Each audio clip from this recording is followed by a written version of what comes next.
So, Corey, we have a question here that says, can guys or girls lie about having feelings for you? People do that all the time. I actually did a video newsletter this morning. It was a girl, she's 26. She's read 3% Man. She's read it 8 times, and she was dating this guy for, I think she said, a year and a half. And he supposedly gets overwhelmed at times and just kind of dips out. And this is his excuse to her, that he gets overwhelmed and wants to keep to himself. And then there's other times where he'll just disappear for a couple of weeks, and then he'll be like, "Oh, I had to go out of town." And what's happened is in the last few months, she'll go like a month without seeing this guy and not hearing from him. And then she'll text him. He'll be just be like, "Oh, I'm out of town." And then all of a sudden, out of the blue, he'll be like, "Hey, I want to see you." And she'll like, like the most recent one, she said, "Sure, but my dad's in town staying with me. But you're welcome to come over. Love to see you." Nothing. Just total radio silence. And so from those actions, we can infer that she's basically a part-time booty caller. This girl's really beautiful too. She sent a picture in, and she's torn up on the inside. And on some level, this guy was probably breadcrumbing her, dangling the carrot a little bit, and she's probably got some limiting beliefs about herself that she's telling herself, "I don't deserve to have the love that I want." And so she's in a relationship with a guy that she gets to play that theme out. A guy that she cares deeply for, but he pretty much doesn't care. But because she believes she doesn't deserve that, and maybe she's emotionally anchored to believe that that's normal, she stays in it. And meanwhile, a year and a half has gone by and they don't see each other a lot.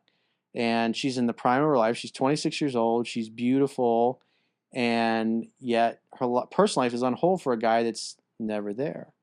And it's just, it's tearing her up because she doesn't see him very much. But the obvious thing is that she's projecting her fantasy onto this guy and ignoring the reality that he's not treating her like a dude that actually would, that cares. Because if he cares, he would be there. If he's out of town, he'd want to fly her or have her fly to him so they can spend time together.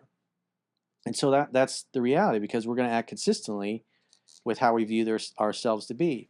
You'll have guys that are married that have a mistress on the side, and so they'll say, "Oh, I can't leave. We're going to be together eventually. I'm going to divorce my wife because she's horrible, but now's not the right time.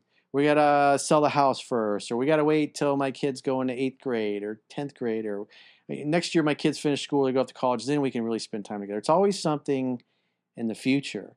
But if you bottom line the person's actions, the reality is if somebody loves you and cares about you, they're going to be physically present in your life quite a bit. They're not going to be maybe every 2 weeks you see them one time. And so people will do that. The guys will lie to a girl, and girls will lie to a guy as well about their interest, because guys will say that they're in a committed relationship with a girl when they're sleeping with 2 or 3 other women. And women will do the same thing with guys. They'll make the guy think that they're only seeing them when they might be hooking up with an ex or talking to an ex they're hoping to get back with, or another guy that they were dating that blew them off.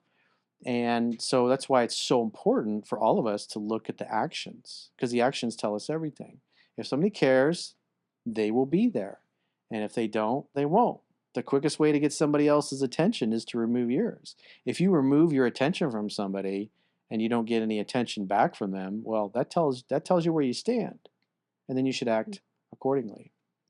But what about in terms of it being the other way around, where, say, two situations, an example, say you're seeing an ex again and maybe you're just hooking up with the ex, and then all of a sudden you catch feelings for that person again, but you're just lying about having those feelings because you want to keep it like platonic, or keep it a friends with benefits, or maybe a situation where, say, you've known this person and the person does have feelings for you, but out of fear of rejection, they don't say anything or they lie about it.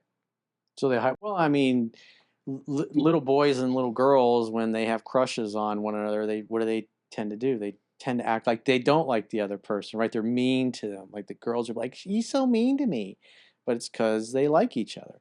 And they'll be, and then as we start to get older and you get into high school or even in your 20s, girls and guys both will act like they're disinterested when they're actually interested because they fear rejection. If this person knows I like them and they reject me, everybody's gonna laugh at me.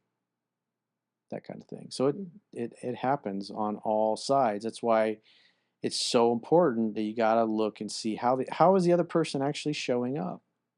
Because if they care, they will be in your life. And if they don't, if you're confused about how somebody feels about you, then it means that they're not that into you. Because if you're sure of how they feel about you, then you know that they're into you. And you have to be able to recognize that. And we all project our fantasy, our romantic fantasy onto the other person. And then we tend to ignore the fact that they're not really reciprocating on the same level.